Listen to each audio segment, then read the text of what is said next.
It always spins. All right. Thanks, Riley. We'll go ahead and call the meeting to order, and we'll start with roll. Bush. Here. Greenlee. Here. Harris. Hill. Here. Kyers. Here. Longstreet. Here. McCaffrey. Here. Reichart. Here. Rice. Here. Sucks. Oh, Paul's not here. All right.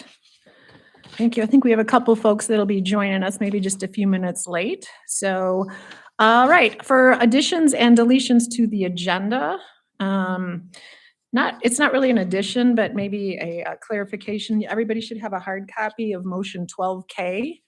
A little bit of the bid tab was hard to read, I think, in the packet. So Ginny and Riley and Jess have printed out a copy for us, just to note that. Also, there are 3 items on our agenda, which are items 12G, H, and I, which are Michigan Natural Resource Trust Fund grant application public meetings, and those start at 4 o'clock and were published to start at 4 today. So I'm going to try to keep my eye on the time, and we might have to jump to those items at 4 o'clock just to coincide with the 4 o'clock posted time. But anyone can feel free to kick me if 4 o'clock comes and I haven't noticed that. So Those are public hearings. correct. Yeah, public meetings. Yeah, they used to be. Yeah. Not officially a hearing, Right. Oh, okay. but we do need a Used to be. presentation. Yeah. So we'll have public comment available at that time also if we have anyone who's here for those applications. So, all right, the approval of the minutes of the previous meeting. Just also to note, Jennifer did send out a slightly, just tweaked a little bit packet. Hopefully everyone will be looking at that. I think it's 175-page PDF for today. There were just a couple of edits made. It's very similar to the original one we got, but had a few corrections. So we're looking at that, and the minutes from the January 21st regular meeting are in there. If anyone would care to make a motion to approve those minutes. So moved. All right. Thanks, Lucas, and thank you, Phil. All right, questions, edits, comments? All right, all those in favor say aye. Aye. All those opposed say nay. All right, minutes are approved. Communications, we do have some feedback in our packet today. Hopefully everyone had a chance to take a look at that. I know it was discussed a little bit at, was it community engagement that we talked about? Thanks, Bruce. Yeah, but is there anything else to add that you wanted to talk about, Jason? Nope, we included it because it was directed to the commission. Staff are kind of investigating some of the options there, and we talked about it at a committee. Great. Any questions on that item? All right, we will keep going, and that brings us to the first opportunity for public comment. For any of you online who would care to make public comment at any point during the month, we do accept written public comment also. So if you'll take a look at the video description on the YouTube broadcast, it will say the email to send your comments to, and then we will review that at the next full Parks Commission meeting in March. We do have one person in the audience, John Schultz, who would care to make public comments. So you have 3 minutes to go ahead and address the commission. And thank you. Yeah, my name is John Schultz. I'm from Grand Haven Township. I'm here to urge the commission to support the millage level at 0.53 when you get to that item later. I've had a chance to review the parks plan in a lot of detail. I think it's the best plan I've ever seen the department produce. I think it does a really good job of outlining how a increased millage could really help the park system grow and enhance the whole park system. So I think that's important. I also had a chance to review the polling data that was just released, and was really impressed with how much public support there is for parks overall, but also felt that there was solid support for an increased level. And I think it's important to listen to the voters and give them an opportunity to support the parks at a higher level if they're so inclined. So that's it. Thank you. thank you. Thanks, John. All right. Anyone else in the audience that would care to make comment? All right, we will keep going then. We have a financial status report, our quarterly report, and we can probably let that stand as presented, unless, and Linda as Chair of Finance, is there anything to add, you wanted to add on that? No, Brandy's not here, so I'm not going to get sensible answers anyway, so I'm smart enough to know that. No, But if you have questions, feel free to send them to me and I'll make sure she gets them and she and Jason get them. any questions outright on the quarterly report? Statement? All right, we will keep going then to the staff reports and start with the director's report, and that's Jason. Well, it's been definitely certainly has been a busy month. So, but I had a number of highlights in there, but happy to leave it stand as is or answer any questions anybody has. Questions for Jason? Burger. All right, well, similar, I know we have a pretty full agenda today, so I'll let you guys ask any questions you might have. Other than that, we'll let it stand. Great. Anything for Jason? Wow. See, they're so complete. We're just going to keep rolling here. All right, planning and development report. Kurt? I don't have a lot either, other than to draw your attention to that photo I put in there. It's kind of interesting. People ask, well, how do you get wood and stuff up on top of the dunes? And our contractor this year has used a toboggan and a winch to pull it at least partially up the dune that he's working on. Unfortunately, I don't think that technique is going to work anymore, but hopefully he got most of it up there while the snow was still there. So. Otherwise, please answer any questions. Anything for Kurt? I know you've got quite a few agenda items coming up here too with our motions. So, all right, community engagement. Jess? I wanted to draw your attention just to one thing on there. We do have some future prep students that are doing a project related to natural resources management at Hager Park, and their final pitch is coming up on February 24 at 3:30. If anybody wants to see some high school students and their pitch and ask some questions, they always appreciate attendance. So you're more than welcome to join us if you're interested. Otherwise, I'm happy to answer any questions.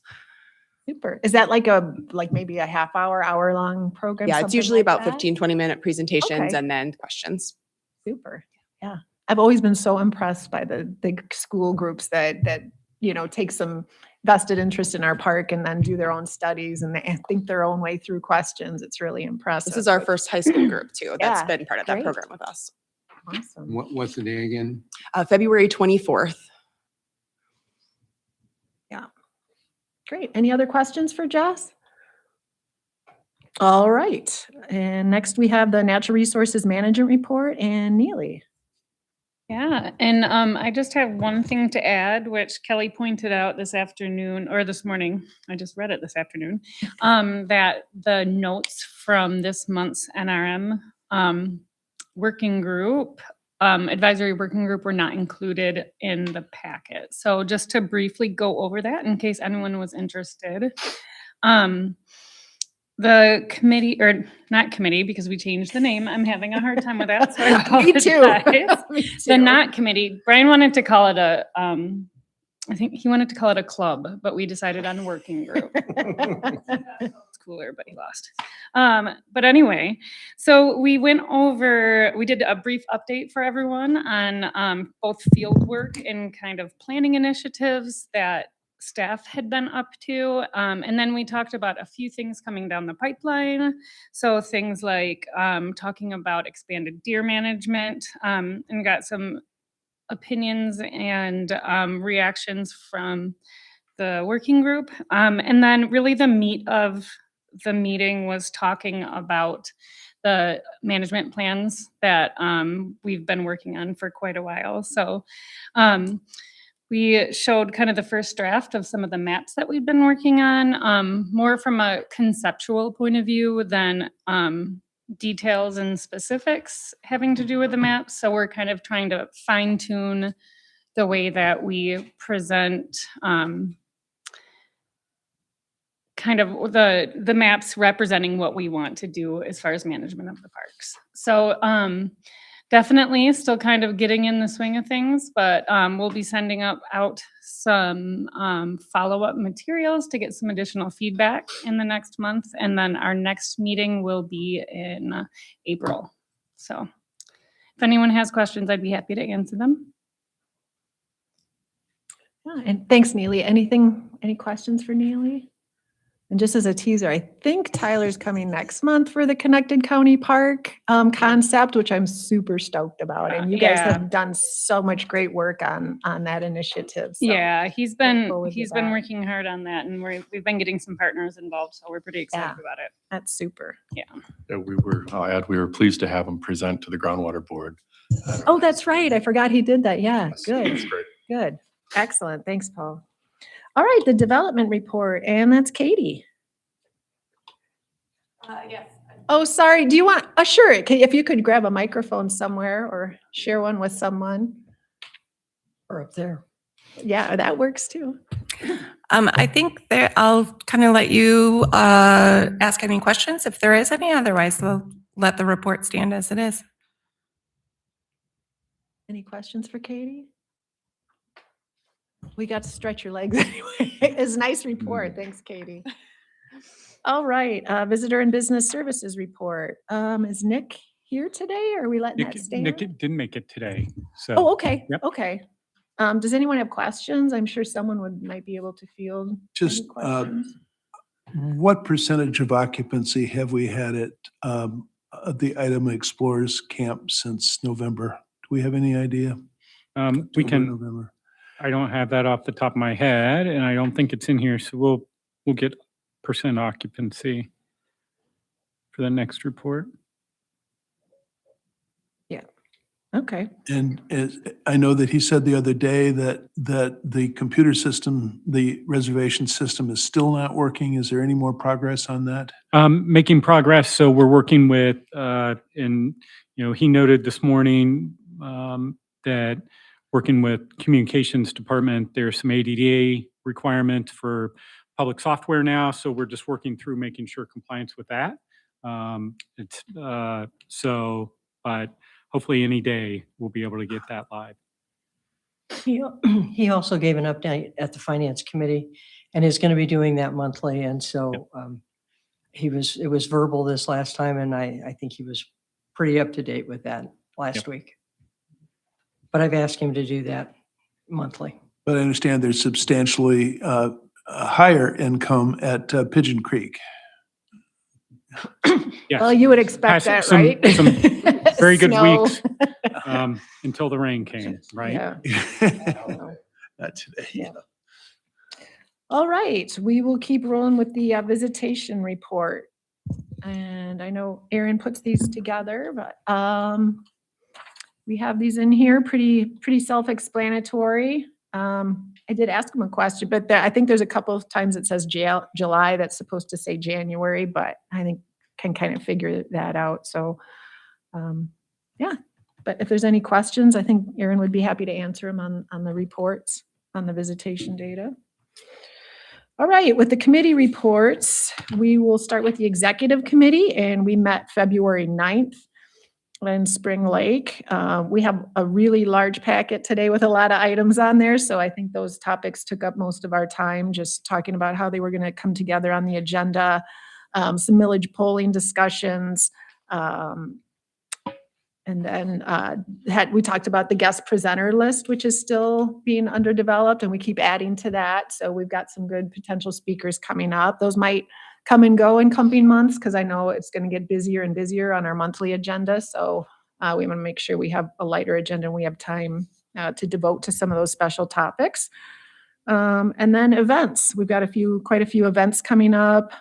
Park staff is putting together a really detailed events calendar.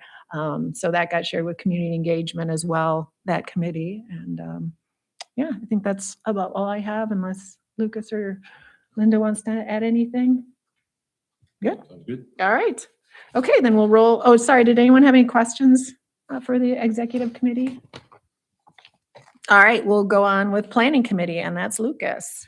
Thank you. We had 11 items on the agenda, so we had a full meeting, very productive. Many of the items that were discussed are on our agenda today as well. Again, one of the things that's new, that's kind of hanging on our agendas here this winter is the Grand River Coastal Corridor Conservation Plan. So real excited about that as that evolves and gets out to more of our partners and municipalities out there in our community. So, and even in Kent County as well. So, any questions, happy to try and answer them for you. I've seen some news items about Kent County's work on the Greenway and stuff too, and the river restoration. So our whole river corridor is getting a lot of attention, which is great. Yeah. Anything else for Lucas? All right, we will keep going with the Finance and Policy Committee, and that is Linda. So you can see, you saw the fiscal quarterly fund statement at the beginning of the meeting. There is, the wage study is still in progress, and we are not going to get involved with that until Jason and the Board of Commissioners have dealt with that. You can see that the Item Explorers Camp Software and Revenue is on our agenda and will be there for the foreseeable future. We did get an update on Pigeon while we were there as well. And I think the thing and I don't know if it had to do with the communication piece we got about about putting some Narcan, maybe having Narcan in the restrooms in our buildings. And Jason Berger is working with that with the Sheriff's Department and Community Mental Health, and we're going to see what we can and can't do. So I think that's, and then there's a FY27 budget calendar. If there's anything that you want to hear about monthly that tickles your fancy about the budget, feel free and let me know, and I'll get who's ever responsible for that to put it on, and it'll be in the written packet. Great. Mhm. Any questions for finance? All right, then we will go on with community engagement, and that is Jane. Yeah, big thanks to Jess and Riley for getting this report written in less than 24 hours. We met the day before the packet was going out, so thank you guys for doing that. A lot of what's in the report we'll be addressing later in the agenda today, so if there are any questions, let me know, but otherwise, we've got a pretty complete look here as to what we did. All right, questions for Jane?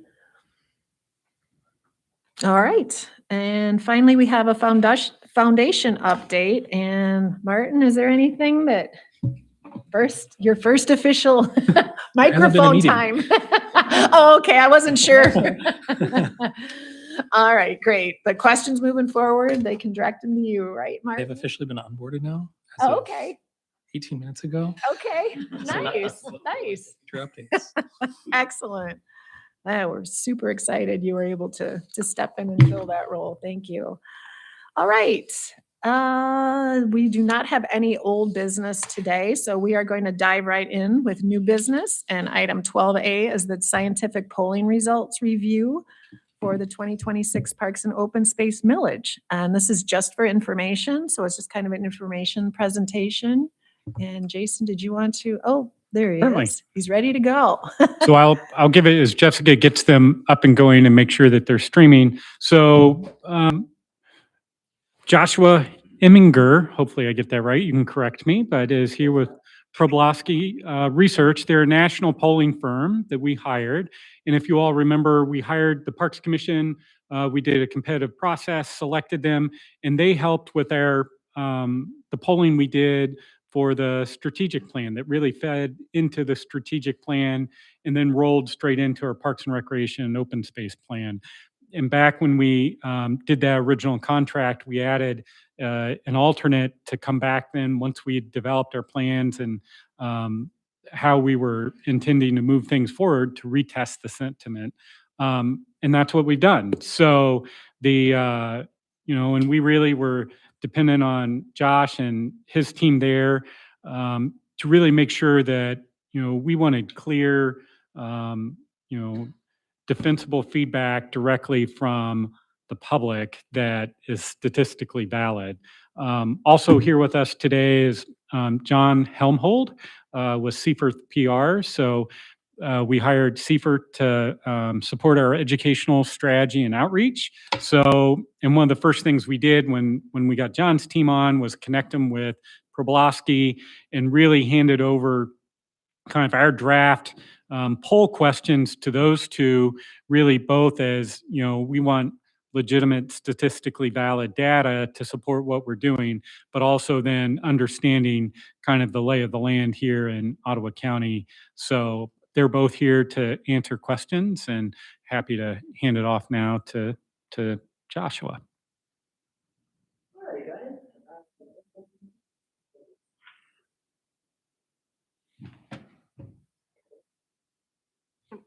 Yep.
Hey, Josh, I'm so sorry to stop you. We are having audio issues. We know folks online can't hear.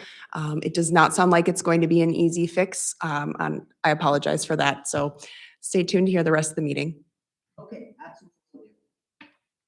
You can go ahead, Josh.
Mhm.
Good.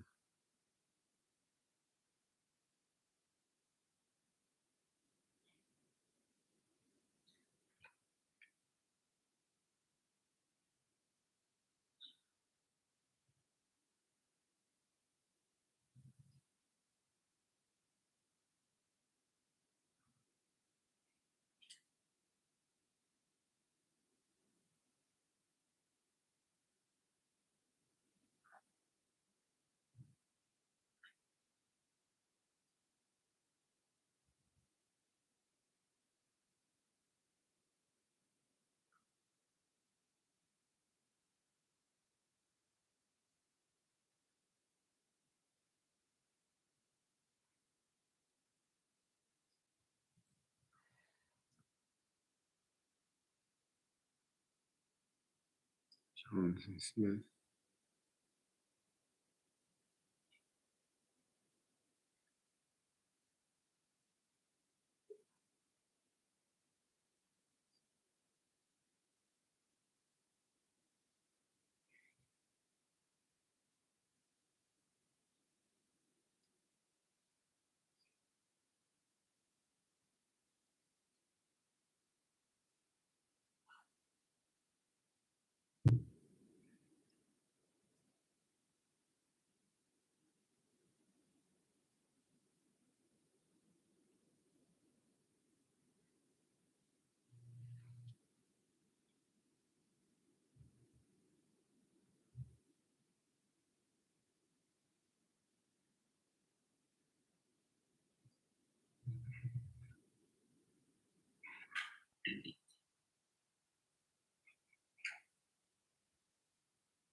Good, thanks, Josh. I know we've all had this to review in our packets and probably had some of our questions answered already, but any final? Yeah. Sure. You want to go first, John? And then if anyone has any final questions, we can throw those out there. For public relations, want to thank you first for the opportunity. Really excited. I'm one of the biggest fans of the parks. I want to echo what Josh said. I mean, the data is remarkably strong, and it is nonpartisan. It is bipartisan. It is across the board. It's geographically balanced. In my experience for 25 plus years, some of the best polling data I've ever seen that is going to demonstrate not only that pride, it really reinforces that Ottawa pride that exists, and it is true that pride in your parks, in the management of the parks, the accessibility, the use of the parks, and the only thing I would add is that the data does show that as you're looking at August or November, really not that much of a difference. But if there are multiple measures on the ballot, if there's a renewal, an increase, and then another renewal, that will diminish the potential for success of the increase. And so we do recommend one question. And knowing that at least as it's been proposed by Jason and talking with the county, there could be an opportunity to come, if there's a worst case scenario, to come back in November. But happy to share additional thoughts and feedback. But from a confidence level in the data, that's also reinforced by the data that was just done a little over a year, almost 2 years ago.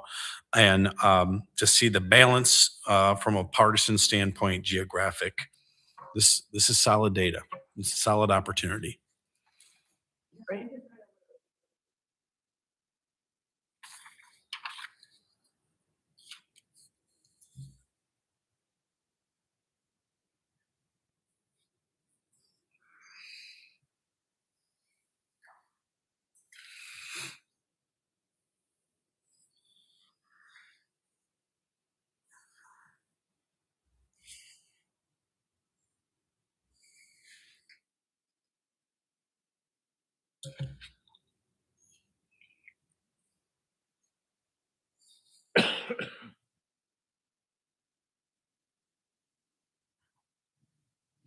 Great.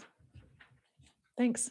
Yeah, I appreciate Josh and John being part of this and having two independent firms working so well together too, and collaborating on this effort. So questions, or are we ready to move on to the next item before our 4 o'clock public information hearing? This is just information, 12A is just for information, that presentation, but we could move on to 12B if y'all are ready. Mhm. Are we ready? Yeah. Okay. All right. Let's go ahead on to, oh, my computer shut off. Here we go. So we have 12B, and that, as again, look at your revised or the packet that was sent out on Tuesday morning. And we do have a suggested motion there, if anyone would care to make it, to approve and forward to the Ottawa County Board of Commissioners a request to place a 10-year countywide parks and open space funding proposal on the August 2026 ballot, increasing the total taxable property by up to 0.53 mils for the continued maintenance, improvement, acquisition, and conservation of the Ottawa County Park System, including public parks, regional bike trails, open spaces, and outdoor education, and to instruct the director to prepare proposed ballot language in coordination with the county administrator, county equalization department, and corporation council for board consideration. Board commissioner consideration. I'll make that motion. Okay, thanks, Jane. All right, thanks, Linda. Questions, comments? Could I make a couple before Oh, we get sure, go ahead, too started? Jason. Just to provide some background, right? I had sent out an email to both the commission as well as the Board of Commissioners as this went out, this packet went out on Friday. And just a reminder of the process, kudos to the Board of Commissioners back in the 80s who had this vision. And then to John and the other staff and commissioners and board who've really brought this forward. In '96, when they envisioned the millage, they realized at a certain point that millage would mature with the expansion of the park system. And as we were working on the 2001 Parks and Recreation and Open Space Plan, really we started having that conversation about, where after 26, we really reached that point where no new development or improvement really would be available in the budget. And we started having that conversation around, well, how do we get good public impact? How do we get good or feedback? Start asking that question.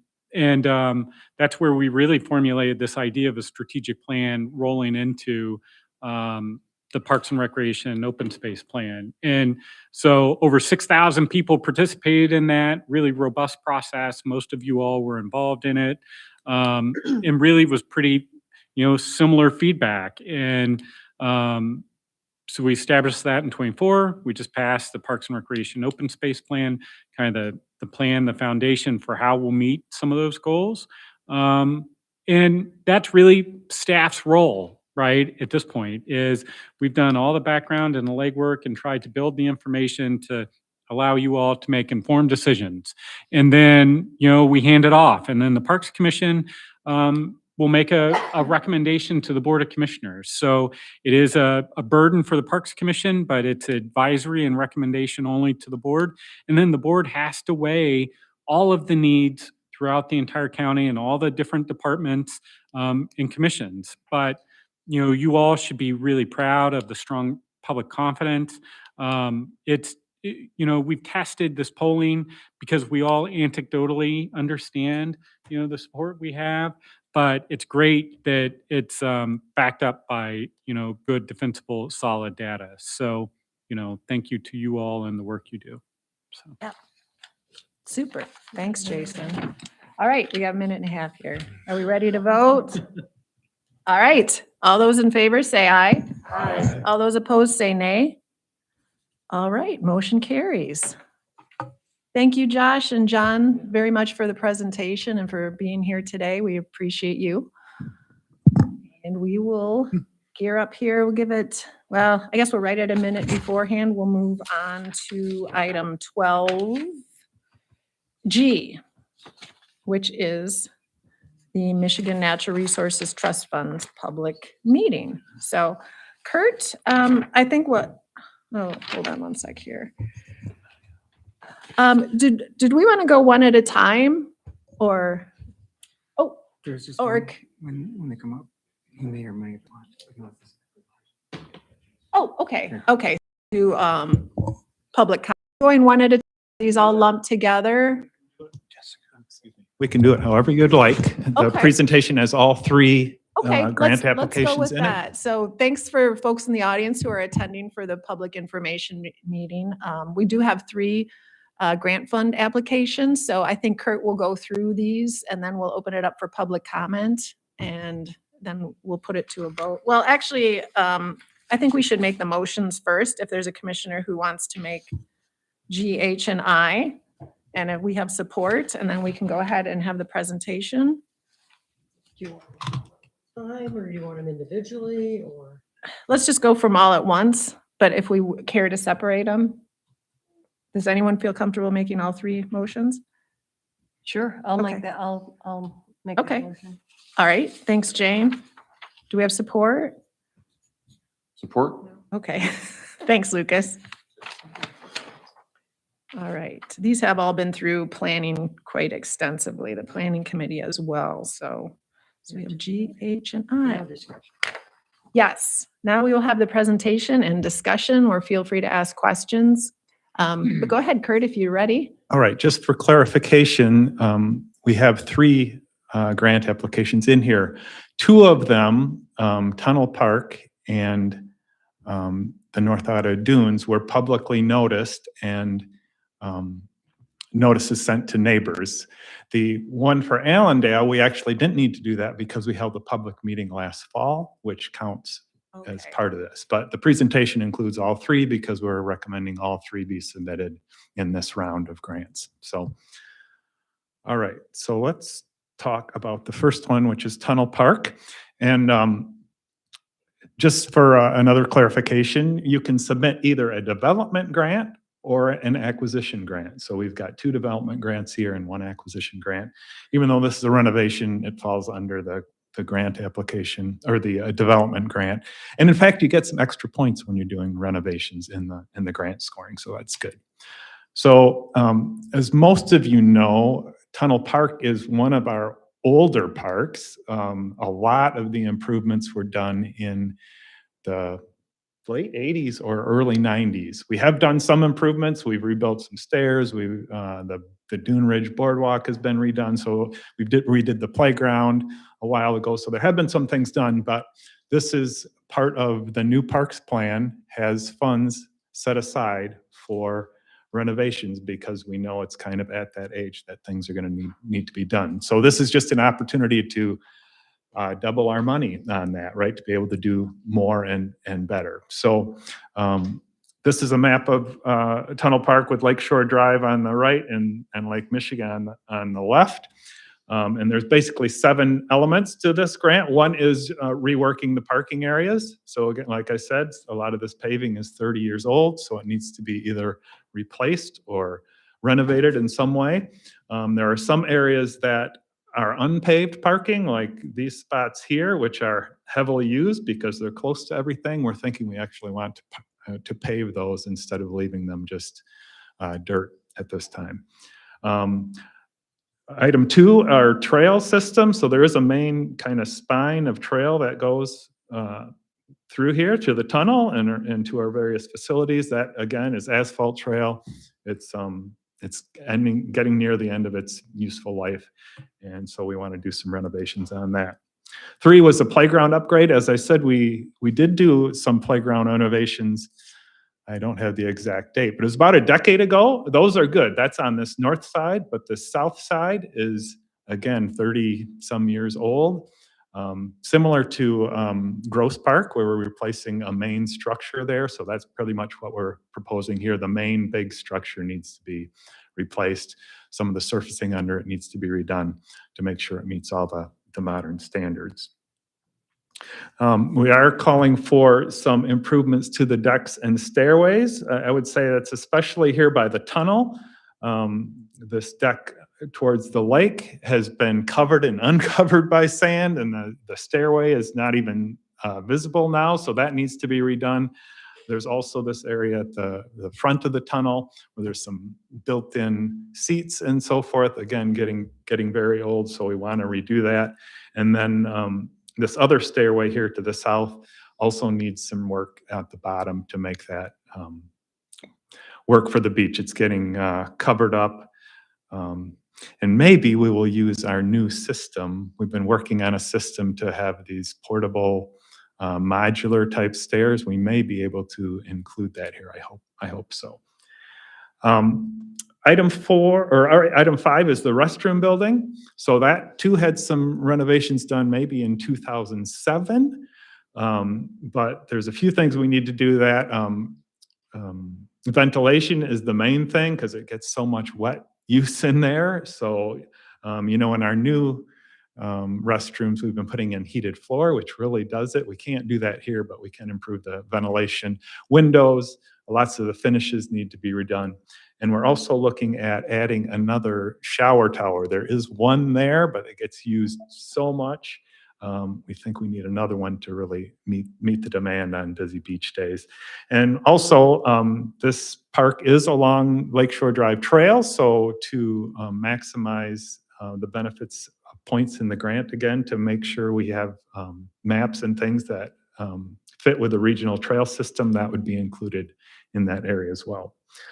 6 are the volleyball courts. We need to redo the edging around that, and we're hoping to clean that up too. The sand blows around a lot, so it's kind of messy. We're hoping we can do some edging that actually holds the sand in, and then we will, in 7, redo some of the turf areas to get that back to grass instead of just kind of this mix of turf and sand. So those are the things. So it's kind of a comprehensive thing. We're still working out exactly what all of this means. Now that the snow is gone, we'll be able to see some of these things a little bit better, so we may refine our proposal. But we think this is a great project in the coming year, and it fits right into our schedule because we had, if I go to the budget, we're figuring about an $800,000 project. We had 400,000, actually a little bit more than 400,000 already budgeted in the current park plan, right? And this is under the whether the millage gets increased or not. It's under the 0.33 millage. We have 400,000 for that. We would ask for a match from the state of 400,000 for the 800 total. So any questions from you, or I guess the audience if they have questions on this one? May I ask a question? When Olive Shores County Park was built, modern restroom was built there and a pit toilet right next to that. So in those many, many months when we don't have water on in those buildings, it's still, the pit toilet is still usable. Right. Has there been thought to do that at Tunnel Park or some of the other parks? Because we have from October to May where there's a lot of usage at that park. I live, a mile and a half away, mile and 3/4 away, and I ride my bike or I walk there and, okay, you better plan on what you're gonna do for a bathroom, because there's not one there that's usable many months of the year. Yeah, that's interesting. I mean, that's a historical thing. Tunnel Park has historically been closed to parking, right? We allow people to walk in during Right. those cold months, but not to drive in. So, yeah, it probably gets some use. So, I mean, we could talk about that. We haven't been doing too many new vault toilets. Right. But that, Jason, you got any thoughts Yeah, on that one? I can speak to that. Because we do not plow tunnel in the winter, it doesn't allow us easy access to get in to provide maintenance and keep that restroom in good enough standard shape that we'd like for people to be able to use to clean and replace the paper and all that. So I think that if we were to do something like that, then we would have to make the additional decision to keep it plowed and have that expense as well. Okay. So that we could, our staff could get in there to keep the things that are open properly maintained. But it doesn't have heat now. I think that's the main thing. So there may be ways to address that if we think it's important. But Well, and right, we there's can- no heat in there, so we have to shut Yeah, it the down. restroom, the main restroom is not heated or insulated, so. I think we can, one of the things I would say we can do, Bruce, I think it's a great point. And as we've kind of talked about, part of the feedback we heard, as we heard from residents, is they really prefer modern restrooms. And as we look in the future, so we can, I think the one thing that, this is where we can look at the visitation data and see, are there some of those parks that have facilities that have typically been closed in the restrooms, and maybe it's just a portal app, might just be a simple solution, Sure, right? it could be But, that, and consider how we do that. So, but I think, yeah, we can dig into some of that data, and part of doing the application now, this wouldn't be built, I think, until probably 28, late Yeah, late late 27, 27 28, so we or can early 28. dig into that a little bit and investigate. Okay, thank you. I think it's a great Good question, though. Yeah. I mean, we're kind of reevaluating that everywhere with our restrooms, and like the new restroom at Upper Macatawa will have heated floors. And I think that's kind of become our standard. But this is an old building, right? It was, I don't know, it was built in the 80s, I think, 84. And then we modified it, but yeah, didn't add heat. Martin, did you have something?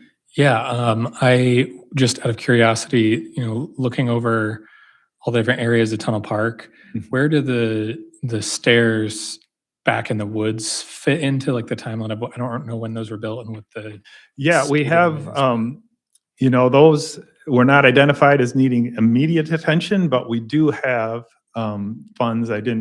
We actually have more than $400,000, and that comes from there. So we do have extra money to do some stuff on the stairs. Yeah, it's kind of a, I don't know if I want to get into the strategy of grants very much, but you like to do it at 50%. If the project comes in more, well, if you say, let's say you have a $500,000 or a $900,000 project and you ask for $400,000, your grant percentage is 80%. No, I'm doing a hard one. Let's say it's $1 million and you're asking for 400,000. Your grant percentage is 40%. But then no matter what the project cost is, you only get 40%. So instead we match at 50-50 and just keep that other money aside so it's not part of the grant. Yeah. Thank you. Mm-hmm. Anyone else? Yeah, we can take some questions about this Yeah, did particular you one fill out or a a comment. Oh, are you Philip? Yes. Oh, thank you. Okay, sure. Go right ahead. Yes. Could my you na- actually state your name and address for folks? Thank you. Sure. My name is Philip Koning. I am at 26 South Lakeshore, so I'm your southern neighbor on this park. A couple of things. There are a lot of people who go to the park in the wintertime. I will tell you that. And they're getting stuck. They're trying to get in and out, but it's a mess. But the thing is, you can also park on the other side of Lakeshore Drive. Right. And that would be my question or my concern is the parking lot on the other side of Lakeshore Drive and the lack of a good crossing across the street. And we see so often kids, they don't know whether they can go or not, because in some states, crosswalks have priority over traffic. That is not true on Lakeshore Drive. These people are going 50, 55 miles an hour down Lakeshore Drive, and you got kids crossing that street right there because you've got a significant amount of parking on the other side. I would so much appreciate if you would address somehow the parking on the other side and the crossing. And I know you don't own that roadway, but, well, maybe you do. We don't, but you will be happy to know we are adding signalized crossings at all of our parks on Lakeshore Drive. So you would have a button that you would push that would give a flashing sign each way. Because yes, Thank Linda you. there, she's going like that because she has. Yes. brought this You've up mentioned that too. several Okay. times. That's Yes. the only comment I make. I love the park. You guys take great care of it. You're fantastic. So Thank you. that's all. That's the only comment I have. Thank you. Excellent. Thank you. See, I wasn't the only one. No, you're not the only one. And I didn't say it in my report, but we actually ordered those signals and they have arrived. I am now getting the final approvals from the road commission to allow us to install them. So I'm sure Field will move that right along. It's staff driven. Yeah, it is. No, we know. Yeah. It is. But yes, we've been working with them. And so I would think those and the other ones at Rosie Mound will occur this spring. Yeah, Martin, go I ahead. don't want to distract too much, but since we're already on the topic, are there any of those that are slated to go in parks that are not on Lakeshore Drive? Not as part of this project, although we are doing it at the Middle Macatawa, the crossing of 96th Street there. Yeah. So if there are other locations that you think we should look at, we can do that. But Lakeshore Drive was the big one because it's just busy. Yeah, of course. Yep. The reason I asked the question, I know a child who was hit by a car on Riley Street crossing at Riley Trails Oh, a number of years ago. yes, that is a spot we could consider. Absolutely, to the entrance there, because there is a bike path on the north side Exactly. and to get across. Yeah. Are the one in Middle Mac gonna be like Ottawa Sands or the ones on Lakeshore? Because you're saying the ones on Lakeshore are push button? Yeah, it will be a push button on 96th at the Macatawa. Yeah. Oh, wow. Yep. Good. Final questions on tunnel? All right, thanks, Kurt. You want to keep rolling? All right, number 2 is for the Allendale segment of the Item Explorers Chair. You know, we've heard lots of planning going on with this. And for those, I'm sure the commissioners know this, but for those who may be listening, this is another segment of our Grand River Greenway Initiative, right? Which we've been purchasing property along the Grand River to develop a system of parks. And then we've been trying to connect those parks with both water and land trails. So this is one piece of that. If the whole system is supposed to be 36.5 miles long through Ottawa County, this one is 2.8 miles, I think. And it's right in Allendale. There's a better one. So, so it runs, come on. So it runs right through here. So this is M45 running through Allendale, GVSU here. So it's this red part that runs north-south along 60th and then along Pierce, where it connects to existing trail that gets to Grand Ravines. This year, we will also be developing this segment here, the Eastmanville Bayou segment, or the B. Aldrink Legacy segment that runs from here, which is our Eastmanville Bayou open space parking lot, into what you'd consider Allendale proper. This route was chosen in connection with Allendale Township, what they wanted to see, because they are developing some ideas in this, at this intersection for a town center, a more of an actual, a pedestrian-friendly zone in Allendale Township, so that's great. But the reason we liked it is because from there, it connects to two of our parks, and it connects the Grand Valley campus, and all the housing that's west of the Grand Valley campus.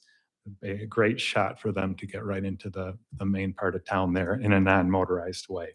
So, that's it. Here's another view of it, just showing what's surrounding. You can see some of this residential development that's happening, the apartments west of campus here. So it's really a key link in the whole system.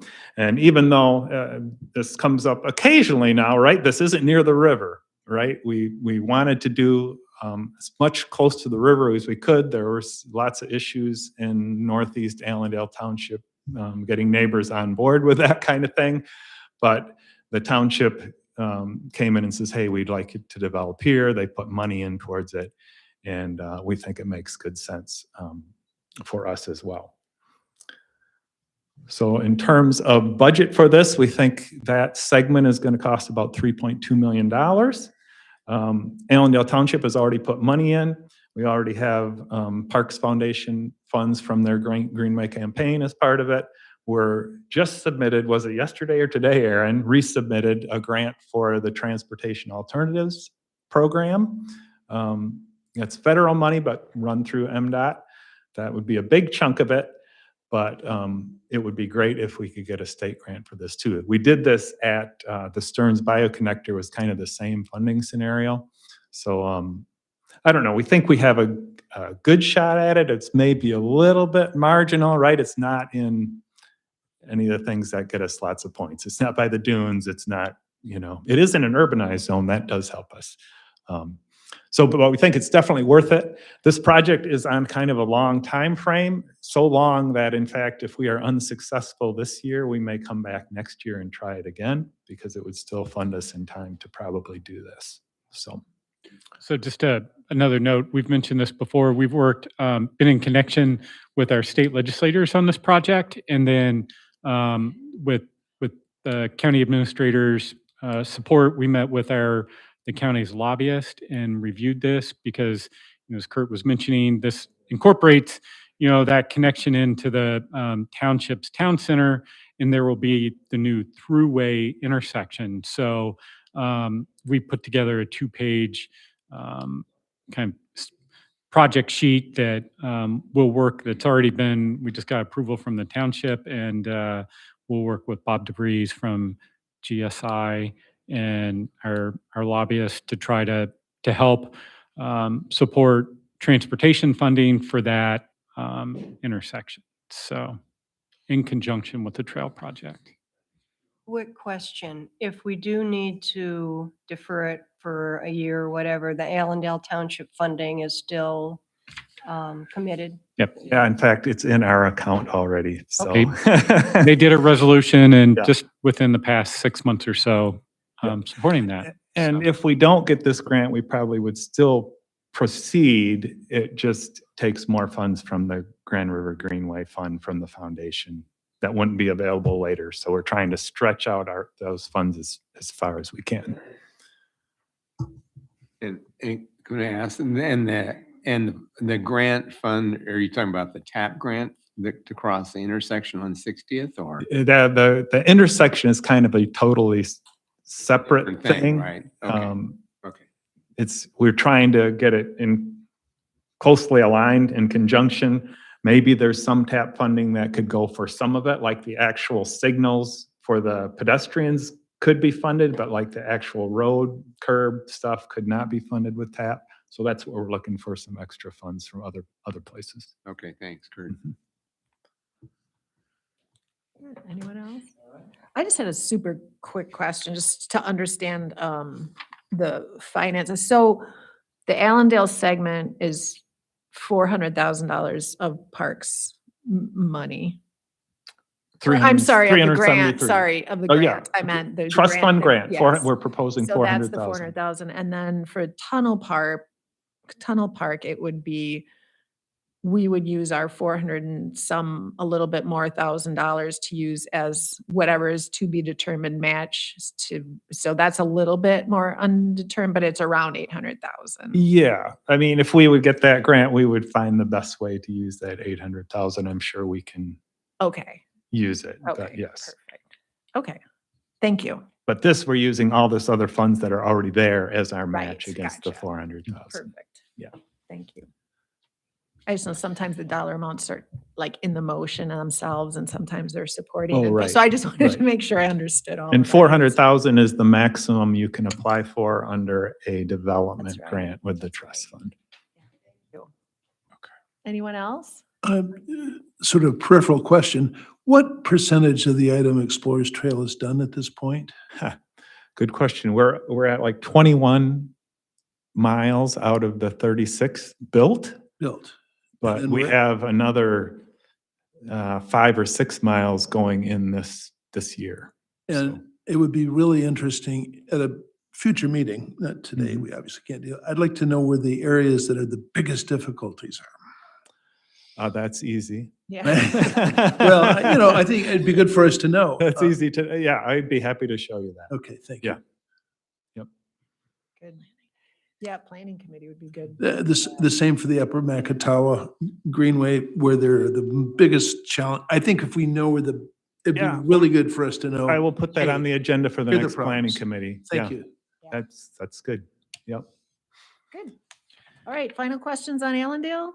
Otherwise, we'll go on to North. Oh, Yeah. sorry, Martin. Not a Go question, ahead. just a quick comment. I thought the image you showed and the commentary about it going through the kind of planned zone for like township development, Allendale Township. I just appreciated that's a really great connection into, in the case that some of the commissioners may not have had a chance to watch the presentation from the Bentonville Parks Director.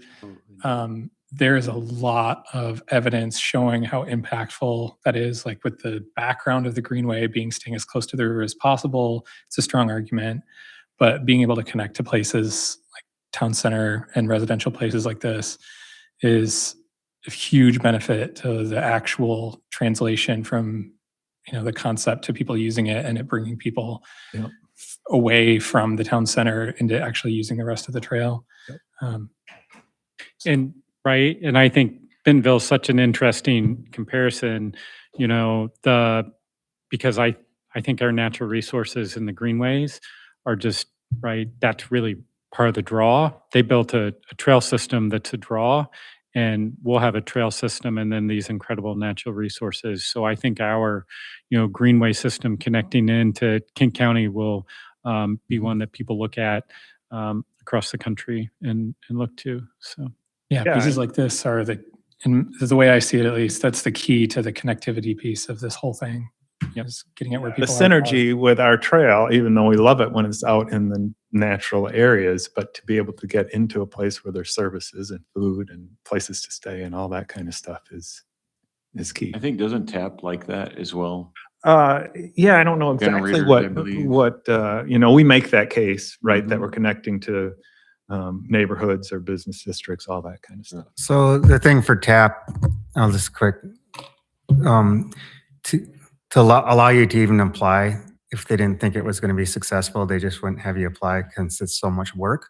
So we're pretty good that they would approve it. I think the two barriers are, one, we've asked for 70% funding from them, which they've looked down on over the years. Our arguments, we're funding a lot of the other sections 100% without them that aren't, and they're not necessarily TAP eligible, but splitting hairs. The other problem is if the Congress will reauthorize the TAP program. The transportation bill is, it's a 5-year bill. It's up for renewal this year. I guess they can do continuing resolutions and keep it funded as it is, or if they redo I think TAP could definitely be in danger in the reauthorization. So considering other policy things that have changed at the federal level. So those are the two big threats as far as the TAP grant. Good. Do we have anyone else in the audience that came to speak on the Allendale segment? Otherwise, I think we could probably keep moving, because we could still have a few things to go over. So yeah, go ahead, Kurt. You want to go on to North Ottawa Dunes? All right, yes. Third one is North Ottawa Dunes expansion. We've been talking about this a lot as far as the commission and the dealings. And in concept, it's very, very simple. The way we've actually executed it is more complex than we've ever done before. But anyway, so just to give you context, right? This is adjacent to North Ottawa Dunes. So North Ottawa Dunes is here. Connects from Hoffmaster all the way down to North Beach Park, Ottawa Sands, Coast Guard Park. And we're talking about this acreage directly east of it. There's 120 acres there, and this grant would be buying a portion of that. Some of the trick is we don't know exactly how much of it at this point. But the reason it's important is for a few things. One is our master plan for North Ottawa Dunes included a north entrance. So it was in here someplace, and the developer of this property was supposed to give us access out to this road, right? So a really key connection, and that would allow people to get in here from the north. It is a very interesting and beautiful property. And that's the other reason, right? It fits in great. And if you're looking at our new Grand River Coastal Corridor plan, it is in the primary conservation area. So it was identified there, even though we've been looking at it for a long time. Lucas has been looking at it for a long, long time, right? We always hoped, we didn't think we'd maybe have that great a chance, and it's gone back and forth. But now we do think we have a great chance to acquire part of it. Yeah, this background photo that's on some of these, it's yeah, what are they calling it? Dune Savannah, I think is what we've been calling it. Is that right? Or is that not the right MNFR? Yeah. Dune Barrens? Oak Pine Barrens. Oak Pine Barrens. Anyway, it has a very, an aesthetic that's really quite something, even for us who are in the dunes. So that's the context of it. If you go to and look at what we're actually doing, so this is blown up. So this is this 120 acres. The base project is to acquire this 50-acre block here. That's directly adjacent to North Ottawa Dunes. It would be to acquire this property here, which is essentially about the size of a lot that would be part of this area that's proposed for development at this point. And then it would include a strip of land along here that would connect this spot to the 50. And the reason that's important is because we want the access from the street, 180th, right? So I'll show you a little concept in it. So that's the base project. There is potential for the project to be increased in size. First edition would be this piece here, another 20 acres, and another edition potentially would be this, another 20 acres. If that happens, and we would get that, we would probably move what we were trying to do here over here and connect from the road here, because there's just a lot more room to do it. So that's the basic premise. Here's the little concept plan, what we would do with it. So like I said, we would connect to the road here. There is a nice paved trail along 180th there that runs into Ferrysburg and out here. So we would connect to that with a paved trail. And this would go through here, through our property and down into here where it matches our master plan, right? We had a paved trail along the eastern edge of North Ottawa Dunes that was supposed to get to the north access point. So that's what that is. We'd probably do a little bit more work on exactly where it goes, but we would add to the natural surface trail system as well. These small dashed lines here are the existing trail system, so we'd find some nice ways to connect into the existing system. And of course, we'd upgrade the signage and all that kind of stuff. We do want to have a little bit of parking here, so you can access it by car. So I'm showing an initial phase of parking right by the road. And that might just be just a little gravel lot or something, but eventually we want to do something nicer here, that we'd have a nice restroom, right? Something that's nice. So parking and a restroom, kind of a full-blown trailhead that would access this from here. Kurt, how many parking spaces are you projecting at the beginning? Oh, I haven't done anything. I don't even know exactly how much room we have there. I'm not thinking a lot, 10, maybe, something like that. We might need more than that. We'll have to see how it goes. If you think about Stearns North, if you've happened to been there, it's just something initial to have a little trailhead and access, and then, yeah. Great.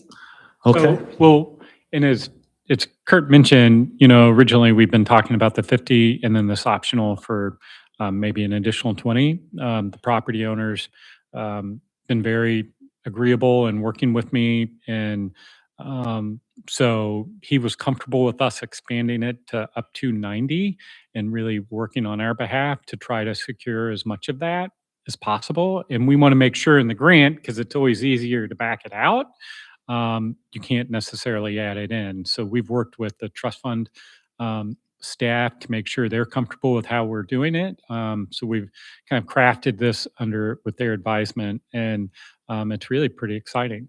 So. Great. Questions? Do we have anyone in the audience that would like to make public comment on this grant application? No? Oh. Oh, okay. Do you guys You have? can just say your name. Okay, we can fill that out later, but My name is Craig Braun. I'm at 18736 Hopi Court, which is in North Ottawa Hills. My property is right at the corner of the existing Right here, park, and what you're right here. what you're proposing then. Is this for all the borough property? It would be for between 50 and 90 acres of the total 120. But it would be the long strip that's, So you're right here, right? So Yep. the base project would not be abutting you if we got an extra 20. the purple, right? This is the purple is what we're proposing, but yes, we would like to get, what's in the pink? that would be the additional 20 that is That the, maybe possible. The gentleman that has a farm up there? Who owns it? So It's all owned by. Hickory Road. Okay, so, LLC? right, that's the neighbor to the north. Yeah, Yeah, okay. so, Is the third party is interested in those other acreage. right, What you could probably say. It's Right. not up for development for a third party in public sector. Well, So- we're working with the property owner they're Okay. they're negotiating with us on that, but there are other things at play. So. Thank you. Yeah, thanks. Anyone else? All right. so let me just go Sorry, through. Kurt, I thought you were done. You're fine. If you're interested in numbers, here's the big numbers, right? So these are the three different scenarios. One is 50 acres plus the lot plus the 30-foot access strip. Total project of 3.9 million. Option 2 is 70 acres plus the lot plus the access strip, 5.4 million. Option 3 is 90 acres. In that case, we would not get the lot and the strip because we would have full access other ways, and that's the 6.5 million. So we are setting up the grant for the biggest one, right? And we can reduce it if we don't work through that. So yeah, it's a big project. And there's some tricks with I don't know if I want to say tricks, but how the matching funds work on this. We're going in matching at up to 50. If we think we need to match at 50 for the grant scoring, that's what we want to do. We're hoping it's maybe less than that, right? The property owner is willing to provide some match with land value. So that would be our preferred option, right? Less cost to us. We have talked about this a lot at planning too. So, It might yeah, seem, but a just lot. quickly, the problem is we need the resolution for the grant to be viable, and it has to have that committed match. We get the preliminary scores in September, and if other things don't make the score strong enough to feel like it's a viable project, we only have 2 weeks to respond, and it's not enough time to get it back through the board to change the resolution. And that's why the trust fund staff recommended this language. Right. That's fine. Yeah. All right. Are we ready to put it to a vote? I want to ask, I want to have some clarification. So what we're doing is committing to a 50% match of not to exceed 3,277,600. Correct. Where's that coming from? Well, that's coming from either our funds, but mostly from the property owner's donation. That's Stated that, value. he's looking at doing a 50% thing. How much then would be ours? I How do you remember a wanna figure say of this? 70,000 or something, and I thought that was just fine, but I'm a little wondering Well, about. and so part of it depends on, part of what we have to negotiate with him is, so he's committed to, I think it's about 26% match on the 50 acres. If the additional options were viable, we would still need to negotiate the actual amount of acquisition. The value is all established by appraisals. But so that would be left to be negotiated. What we would do is, our plan is, by the time we have our application in, we have a good understanding of what that is with the property owner. And if we need to have additional funding, we would, we'll have a little bit in our millage in the future, but we would have a fundraising project similar to what we did with Rosie Mound, to try to help support the acquisition in that initial phase of improvements, in conjunction. So. This just gets the project in the hopper too, because this takes such a long period of time. Yeah, and we would, we have, let's see, I mean, just to remind you on the schedule, right? We need a resolution from the Board of Commissioners on March 24th so we can make the April 1 deadline. Then there is an October 1 deadline for supplemental information, and maybe we will have all of this worked out with the owner by then and can say exactly what we're going to resubmit. But that's perfectly fine to do, and then we would find out in December whether we're successful. Yeah, there's a couple of things I hope by that time we get to near October 1st will become clear. One is how the economy is doing, because the trust fund amount available is based on how the investments of the trust fund do. And so if the economy is pretty stable by that time, we know there's going to be enough money available if you get the score we hope we get, that we won't want to go to 50%. We'll revise and say, hopefully just most of the landowner donation will cover most of the match. And so it's a small amount we'd have to raise. The other thing is I'm hoping by that time we know how much land we're trying to acquire. So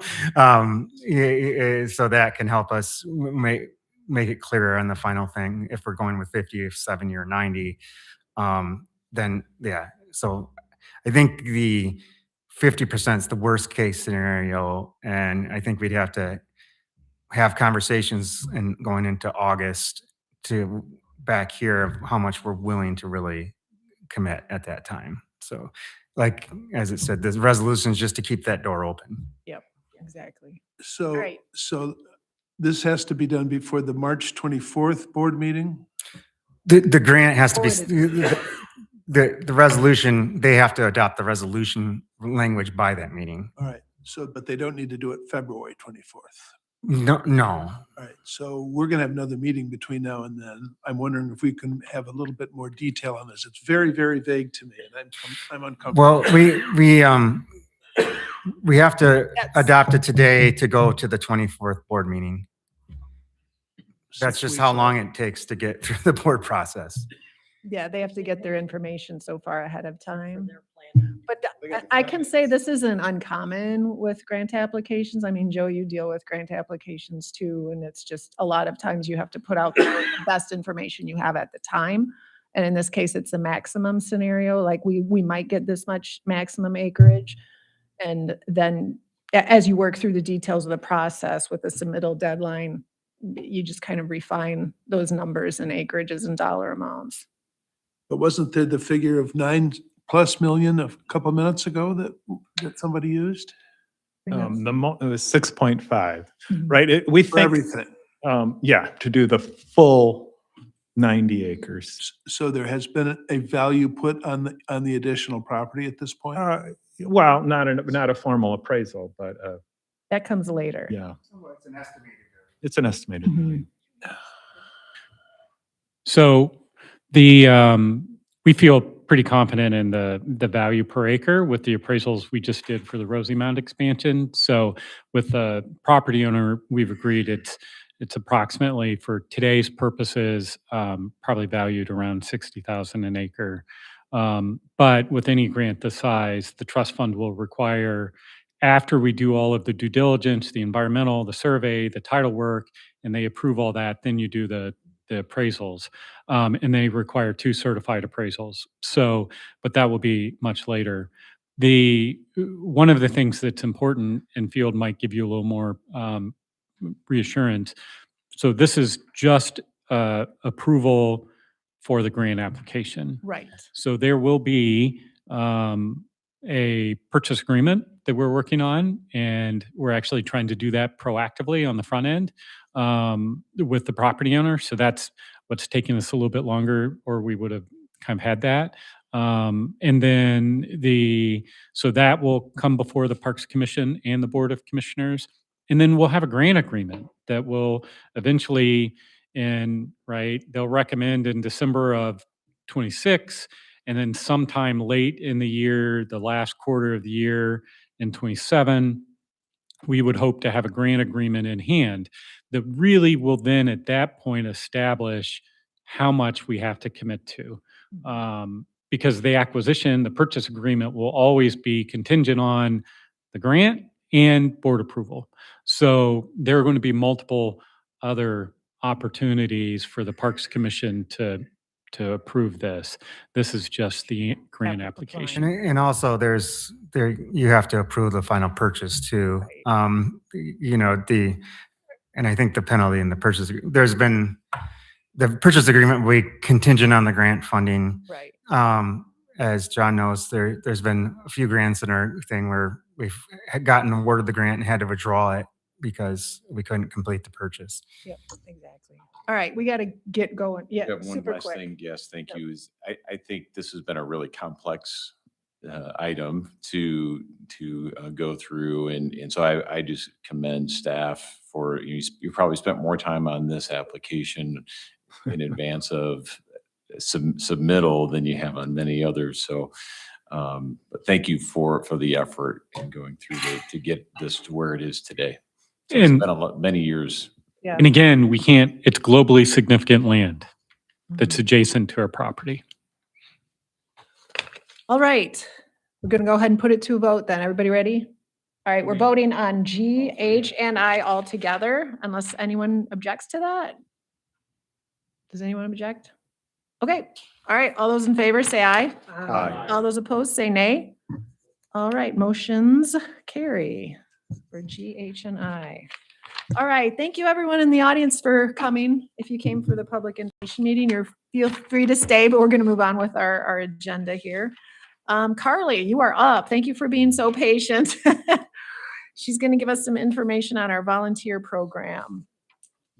Because a lot of folks have asked about this, and we have such an amazing group of volunteers, and Carly at the helm of all of that, so. Thanks for having me today. I'm Carly Garvelink, the Volunteer Program Supervisor. I help to manage the administrative components of the volunteer program as well as lead volunteer events out in our parks. I wanted to share with you today some information about the volunteer program, some of the organization of the program and different types of volunteer opportunities we offer, as well as talk a little bit about some of the things we're doing to improve our program.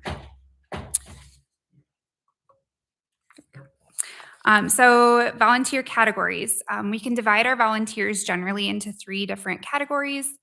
We have individual volunteers, volunteer groups, and then public volunteer events.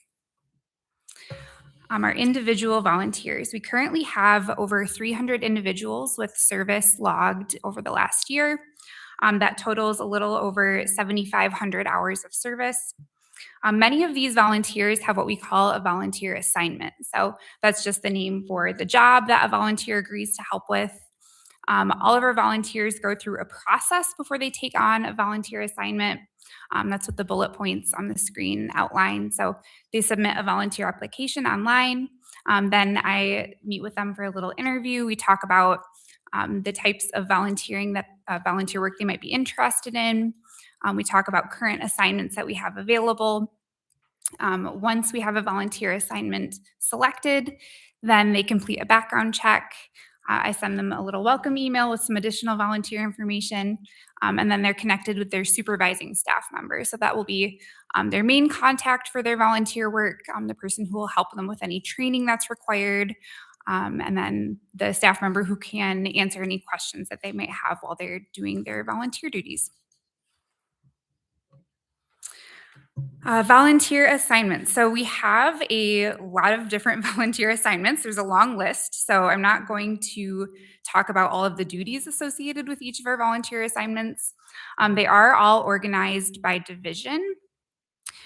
Each volunteer assignment has kind of a varying timeline. So some of them are seasonal, some of them are year-round, and volunteers can have more than one volunteer assignment. So these are our community engagement volunteer assignments. We have camp assistant, nature education center reception desk, outreach, program assistance, special event support, step it up, and story walk. Maintenance and operations, we have our garden volunteers, litter removal, maintenance assistants, park monitors, and trail tenders. For natural resource management, we have bluebird house monitors, hemlock survey and treatment volunteers, invasive species volunteers, monarch way station maintenance, natural resource management assistants, park stewards, and seed management. For visitor and business services, we have our open house hosts, our Itama Explorers Camp hosts, and then a few different miscellaneous volunteers. So our Eagle or Gold Award scouts, general office assistants, and then professional and special projects. Volunteer groups. So this is another category of volunteers we have. Last year, we had over 100 volunteer group events with a total of over 4,000 hours of service. The tasks that groups work on depend on the time of year, the park location, the size of the group, and then any special needs or requests that a group might have. But tasks often include things like invasive species removal, monarch way station maintenance, seed management, or litter removal. Currently, we have 27 Adopt-a-Park organizations. Participating school groups complete 2 service days each year. All other organizations complete 3. And every group signs an agreement to participate for a period of 3 years. I've been with the county now for a little over 5 years. During that time, all of our Adopt-a-Park organizations have chosen to renew their contracts. There are 2 groups that are an exception to that, and those are groups that dissolved before their time to renew. So in general, it's a pretty popular program. I think people, volunteers are pretty satisfied with it. This spring, we actually have 2 new groups that are going to be starting. That's Crown Point Apartments at Hawthorne Pond, and then Joy Sanders, who is she's a new volunteer, and she's going to be working with a group of her friends and family members at Crockery Creek. Service-based learning. So I think most of you are probably familiar with this program. These are free programs for grades 1 through 12, where students rotate between an educational program focused on invasive versus native species and hands-on volunteer experience. Oftentimes that's invasive species removal. Our volunteers do a lot of that. Or sometimes it's seed collection or another NRM task. Private service days. So these are simply non-public volunteer events for any other group that's interested in coming out to help in our parks. We get a variety of groups that request these. So some are one-time events. Some are groups that volunteer with us periodically or yearly. For example, Grand Valley's annual Make a Difference Day, which happens every fall. And then our public volunteer events.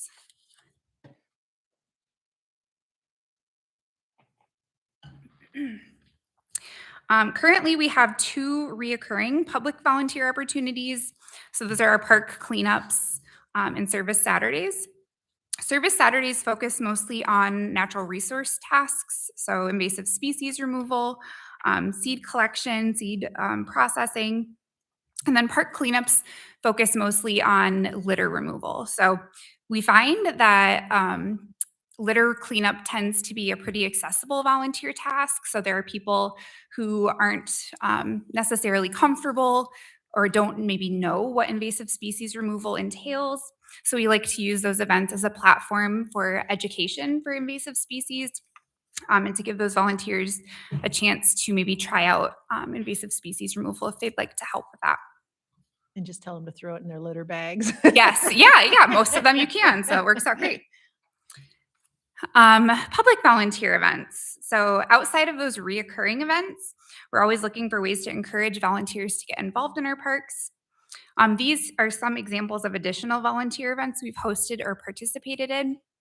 We have our Art Awareness and Action series of programs where we've encouraged people to participate in garlic mustard removal. We've hosted some additional garlic mustard identification workshops. And then, of course, special opportunities for people to volunteer during Earth Day and National Trails Day. We've also been trying to prioritize participating in community events. We want to make sure we're seen as a source and partner for impactful volunteer work. Some recent examples of these community partnerships include working with local chambers of commerce for community impact days, participating or hosting MLK Days of Service, and participating in Grand Valley's Volunteer Fair. So a little over a year ago now, the volunteer program shifted from the NRM division to community engagement. And we've been working on settling in during that time and finding ways to work together and bring some of the strengths that our community engagement team has to the volunteer program. These are some of the ways that I think we are achieving this. The first bullet point here is an expanded staff pool. So we still rely on our NRM team for staffing for some of our volunteer events. They provide a really high level of expertise that we need for a lot of the volunteer work that we do. But it's been really great having our outdoor educators as part of the staff pool for volunteer events. Really helps us increase our capacity, and it also allows us to utilize their expertise for programming. We're now using Sign Up Genius to help schedule volunteers for programs and special events, which saves staff time and allows volunteers more control over their schedule. Individual volunteers are all now asked to complete a background check. Previously, this was just required for volunteers who are working with kids who were handling money or had access to computers. This helps increase overall safety of our program.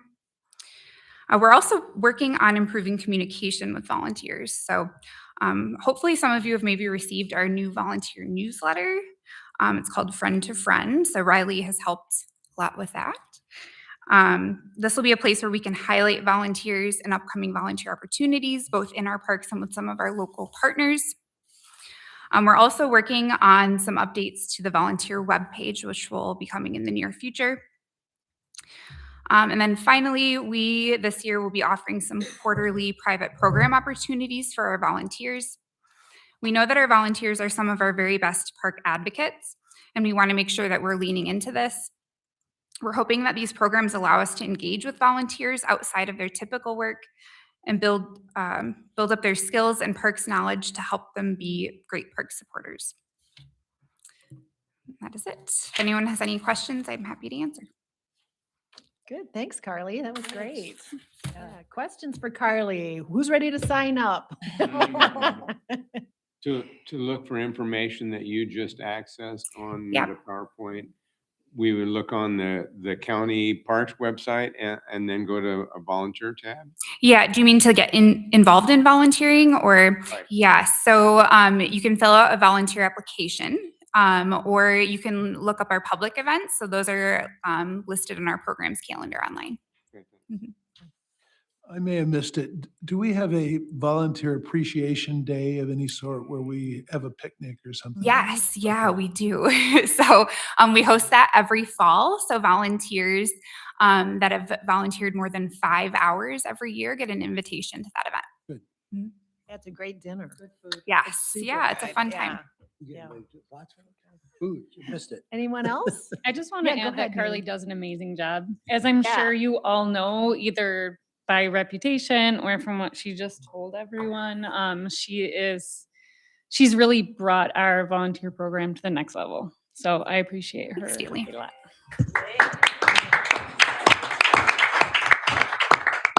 Thanks for coming and waiting so patiently.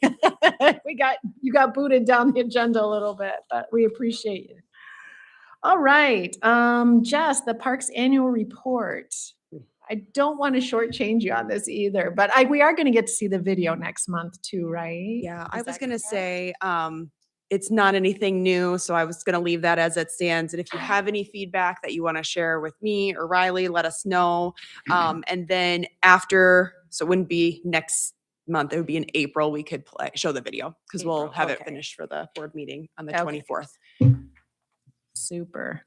Yeah, I think I told them this, but I think it's amazing that we're all involved in parks information on a monthly basis and issues. And I love reading that annual report. You know, it's like you know about it, but seeing it all so well put together. I think you guys just really do a phenomenal job. And I'm sure the Board of Commissioners will love seeing that too. So Riley really knocked this one out of the park. It looks yeah, really great. it gets better every year somehow. Good deal. All right, the Macatawa River Intercounty Drainage easements. Jason, this is something that's been by planning. Bye-bye. Lucas has to take off at 5, so. Yeah, so we have a suggested motion here. This has been before planning. Sorry, I'm gonna have to pull this up here again. We are on, here we go. Item 12E. So we have a suggested motion here, if anyone would care to make that, since we've actually already been through this in planning committee. I'll make that motion as Okay. written. All right, thanks, Martin. Do we have a support? I'll support. Okay. Sorry, who said that? I didn't, Phil, was Bill that you? Geiger- Okay, Geiger thanks, support. Phil. Okay. All right, great. Anything to add to this, Jason, or? Tried to include as much background in the summary, so happy to answer any questions. But kudos to Joe and his team. They really worked with us and on getting an easement language that provides them all the necessary access, and while allowing us to manage the parks and protect those natural resources. So Great. Are there any questions on this item? All right, we'll put it to a vote then. All those in favor say aye. Aye. All those opposed say nay. All right, motion carries. And then we are on to the item Explorers Trail Bass River Segment Phase 1 construction contract.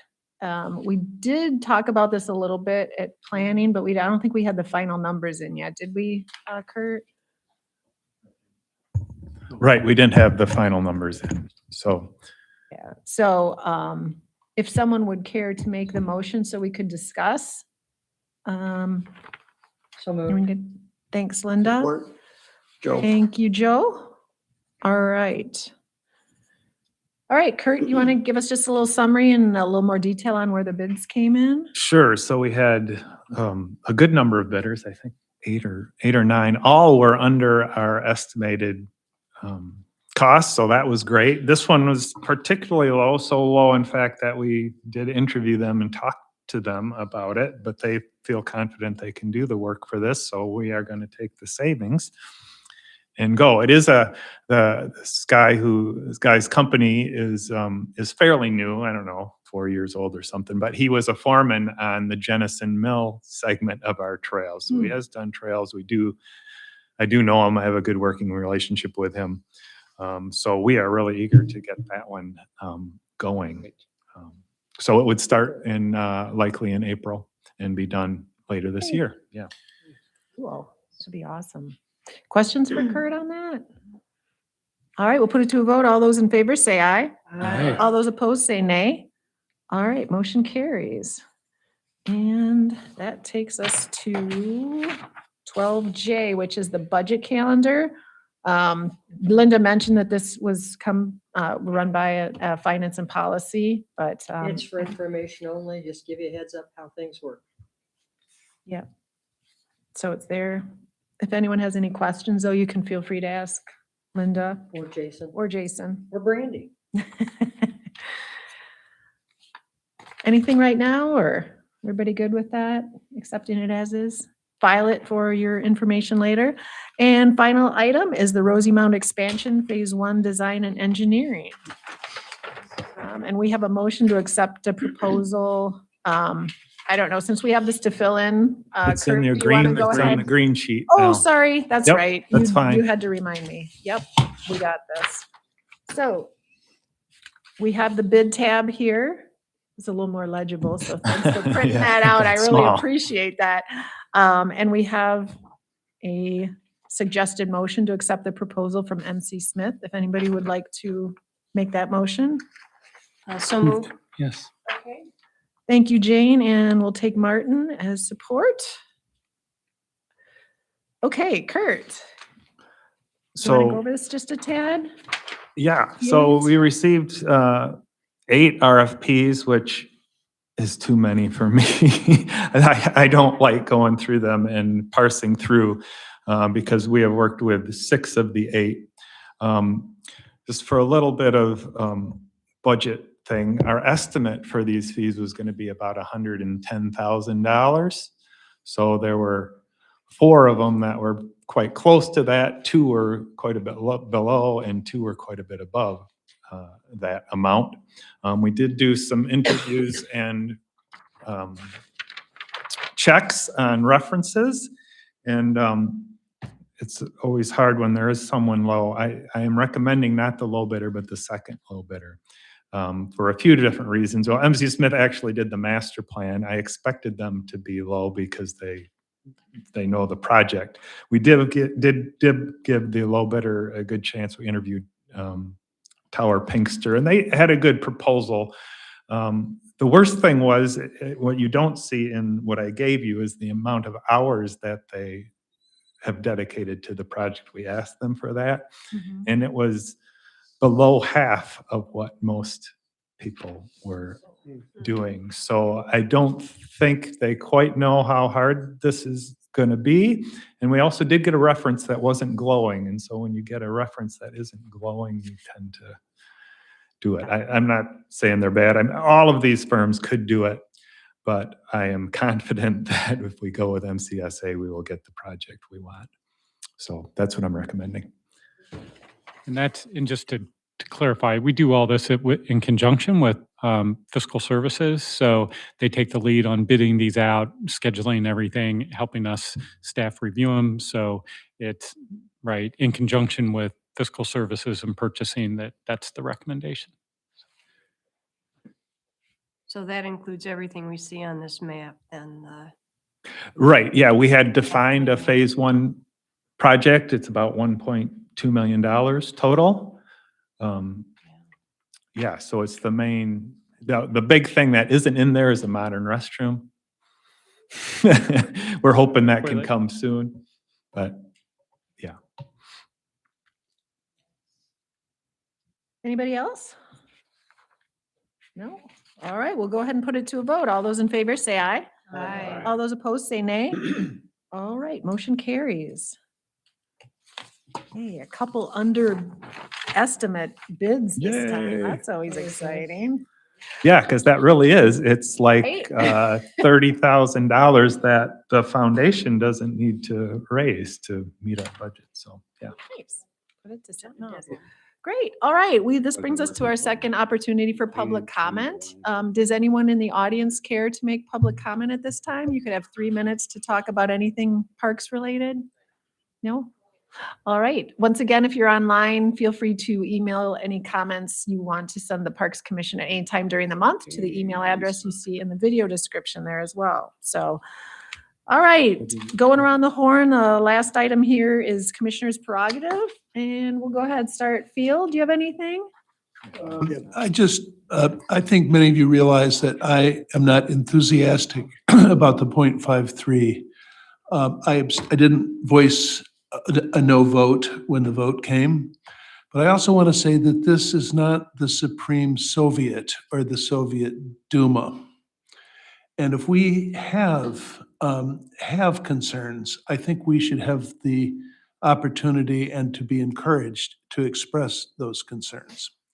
I was heavily lobbied by several people on this board to just shut up. And I am very, very concerned about the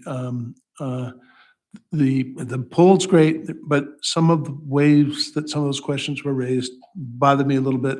Can't go into it all right now. And I received the crosstabs last night, which I'm studying, and they're very good. I have to say, I'm impressed with what I see in the crosstabs. But I just want you all to know that I am. We are going to have the mental health millage on the ballot. We're going to have this on the ballot. If the county board approves it. We don't know what the tone of the country is going to be come August. And there will be a very heavy turnout in our primary because both the Democratic Party and the Republican Party have a large number of issues on the ballot, or candidates on the ballot for governor and the United States Senate. So there will be, I think, a pretty heavy turnout by both parties and in the primary. I really, I just want you to know that I hope that you all will respect people that maybe have a different viewpoint once in a while from what people on this board feel. I felt really pressed the last few days, and I don't like it. There, that's my comment. All right, Joe? Go. Oh, sorry, Phil, I No, I skipped kept you. going. I'm so sorry, Phil. You're sorry. You blended Okay, in I'm over. used to it. I'm sorry. No, I'm good. I'm good. Thanks. Okay, all right, thanks, Joe. No, I just want to make a comment on the connecting the trail under the Macatawa, well, no, what is that called? What bridge is that? Under 196 for the Macatawa drain. So we're talking about connecting it from Hawthorne Pond, or Hawthorne Pond. Hawthorne Pond to the To church. the Ridge Point Church. So we're connecting the dots. I met with MDOT. I think we're going to be in great shape with MDOT. We're going to do a feasibility study and planning. We talked about it. Funding it 5,000, I think, and then I can get 5,000 match from the MAC, which is Macatawa Area Coordinating Council. So a feasibility study. MDOT's workable. I talked to them last week again, the main folks in Lansing, and they're like, hey, I think we can work something out. Let's get the trail connected under the bridge. I always forget what bridge it is, but it's under 196 there. Should have a name. Should have a name. It should have a name because everybody will know. Yeah. Maybe if we can get the, Oh, we don't need if that. you get the but- trail under there, we'll name it. It's Macatawa River. But anyway, just a heads up, it sounds like it's going to be a go. So And we did find the funding in the budget. So we'll just review that again next month when we do planning Okay, and planning. finance, just Great. so it's all clear. But there was funding allocated for the Macatawa Greenway, and it's, a no-brainer, so. Super, great. Thanks, Joe. Mhm. Good. Martin? Nothing, I guess, other than to say that's really exciting. Awesome. Yeah. Happy to hear that. Yep. Good. Linda? No. Jane? Nothing.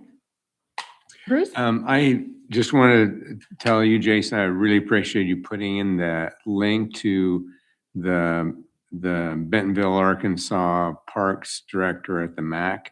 I've actually ridden a mountain bike in some of those areas about 5-6 years ago. I have a brother-in-law, sister-in-law that live close there, and he does a lot of mountain biking. And there's the thing about it though is it's all like granite rock, and it's a lot different than everything that's built here. You have to build a hard surface, otherwise the sand goes away and your trail goes away.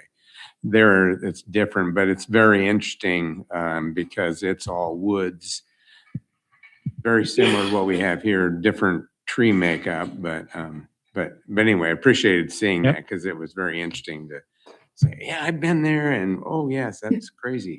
That's a crazy Well, and trail. just even, the trail connection underneath the bridge, like that Yeah. will help us connect all of those, because Sure. I think the long-term vision as we work on these regional greenways then is, then connecting those dots between, the Lakeshore Trail and the Macatawa and Right. Grand River More people to go places. Yep. And easier to get there. and easier to get there. Thank you. Paul? No? Okay. I guess I just wanted to say that I just want to maybe address a little of what you said, Field. I've never promoted keeping your mouth shut on this commission, and I think we're a stronger commission for everybody having their own opinions and discussing things. I think that's where the strength in the Parks Commission lies, because we have so many different things. I think we're a little lucky on this Parks Commission that a lot of times everything is unanimous and everybody's kind of excited about everything, because as the polling showed, everybody's really excited about parks, and it's a great program to get behind. So, but I completely respect that people have different opinions. And we talk through them and talk about them, and sometimes opinions change and sometimes they don't. But I mean, we're all individuals and that kind of thing. But it doesn't mean we're not all supportive of parks in general. So yeah, I just hope everybody here understands that's what we're here for, is to talk through things and have people express their opinions. And nobody's trying to be squelched or pressure. I mean, I can't speak what happens outside these meetings, but as a commission, I just really want us to rally behind the strength of our members here. So I respect everybody's professional opinions here and hope we can continue on moving forward stronger than ever. So that's it. All right. I think, did we get everything? Somebody call me out. We jumped around a little bit, but we do not have closed session today. So, correct? We just want to verify. Like another couple hours. We can give updates on every. It's been a busy month for parks meetings, right? So, all right, what we will be looking for is a motion to adjourn. So move. All right, thanks, Jane. Do we have support? Support. All right, thanks, Martin. All right, all those in favor of adjourning, say aye. All right. He knows, he's like, whoa, he's just.